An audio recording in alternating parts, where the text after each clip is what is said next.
When someone asks you to introduce yourself, how do you start?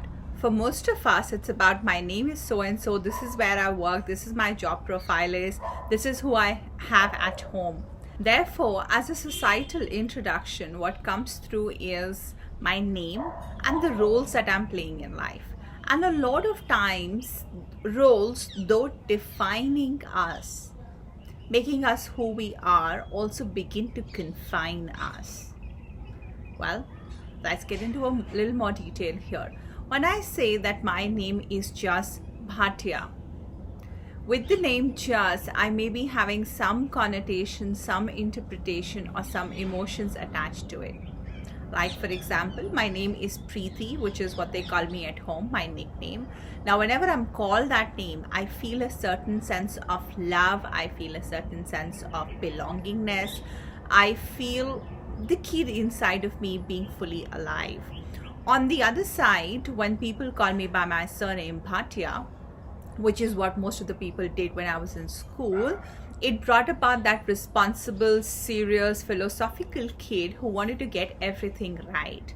And in that sense, that name, Bhatia in itself, began to confine me beyond limits. And Preeti freed me, and just has a different connotation. We'll come to it later, if we do. Therefore, that's how names, though defining, are limiting in their own ways. Similarly, the roles that I play, what I can do as a daughter, I may not be able to do that as a wife.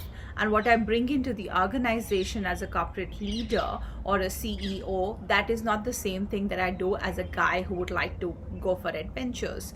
So whatever I'm known by has a lot of pressure on me, which is coming from the society and also the internal pressure. I heard that a lot while growing up.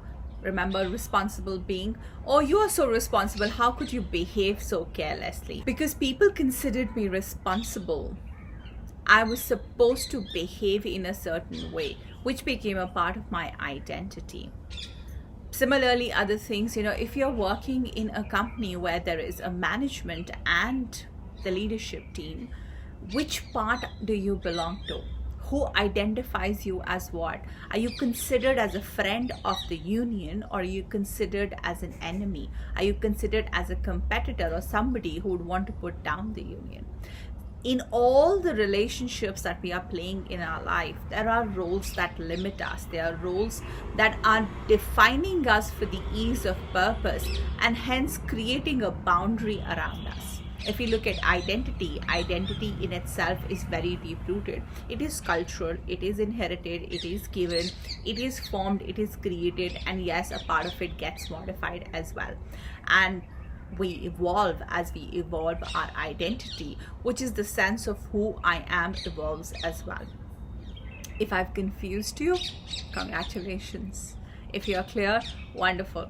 Anyways, in both the cases, let's have your questions below in the comment box, or reach out to me personally, and I will try to clarify things for you. We are coming up with a workshop on integral eye movement therapy, wherein we cover all of this in great detail. All the therapies, all the techniques, all that we've spoken about here are covered in much more length. Let's say about 6 hours of that happens in the practitioner training. Details of all of which are present here in the link below. I want you to click on it, get all the information, be aware, reach out if you have more questions, and join in for the workshop. I can guarantee you it will change you. Come join me.